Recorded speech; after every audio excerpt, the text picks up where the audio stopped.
Look inside there. All those things rolled together. I've never had a burrito where you had so many things inside and you had the barbecue sauce with the pulled pork, with the sausage, with the eggs, with the tater tots. It's excellent. I want to talk about some of the red flags in the case.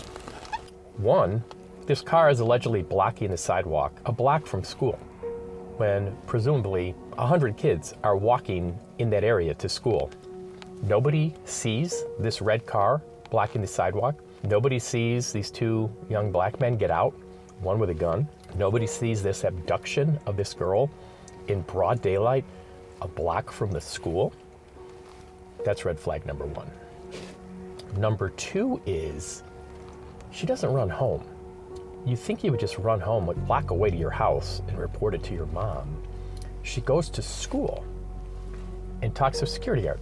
Okay, maybe that's a minor one, but I still think that's kind of weird. Here's another one. Guy number two is never found. Who's guy number two? They never find a guy number two. All they have is Aaron Holley, whose car it is. Here's red flag number four, and this is the biggest one. So when you put all that together, you wonder, how does Aaron Holley even get charged with the crime? How are you going to charge him with this crime when there is no physical or forensic evidence corroborating what happened? How's he getting charged with the crime? It's just stunning to me. It's stunning to me. And he testifies in his own defense. And the sad part is, it fell on deaf ears. It fell on deaf ears. Here's another thing that happened at trial that I thought was kind of sneaky and kind of bogus. The Peoria State's Attorney's Office, they now know there's no physical or forensic evidence corroborating this young girl's story. So they ask her on direct examination about the bodily fluids that she claimed that she told the police. And she said, oh, I don't know. She changed her story. She said, I don't know if that happened or not. I can't remember. I mean, are you kidding me? She told the police contemporaneously that this happened. Body fluids were deposited inside of her and on her. And now at trial, it's like, oh, I don't remember. Are you kidding me? They also, what I didn't mention is, did a forensic examination of the car, of Aaron Holley's car, the back seat where this apparently happened for an hour. There's nothing found in there to corroborate this young girl's story. And in fact, what happened was something that I thought was really sneaky and improper. A detective from the Peoria Police Department used one of these ultraviolet lights to look for the presence of bodily fluids.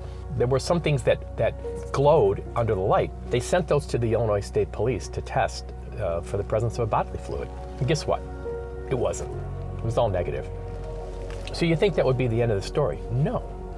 What the Peoria State's attorney does, what the prosecutor does, is she calls this detective to the stand and has him walk through this. Oh yeah, I went and checked the car for bodily fluids. Oh yeah, I had the ultraviolet light, the fancy light, and oh yeah, I saw some things glow, and I sent it over to the Illinois State Police. Well, thank you very much. And then they left it at that.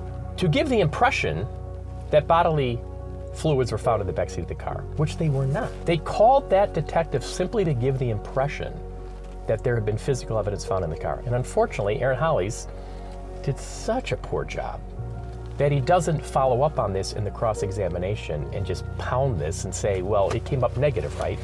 So this impression is left like, oh, there were some spots that glowed and they sent it to the Illinois State Police and they were checking for bodily fluids. That was so improper. And what's so scary is you get charged with a crime, you know you didn't do it, you're thinking, I'm gonna get acquitted. And you know what? It's never that easy. It's never that easy. Can you imagine sitting there? The jury comes back and your stomach's gotta be turned inside out, and they come back and they get the verdict. They get the piece of paper. Your hand's gotta be trembling. We find the defendant, Aaron Holley, guilty and sentence him to 24 years in prison. So you're now gonna lose all of your 20s and you're now gonna lose all of your 30s, the prime of your life, over this. It's so tragic and sad.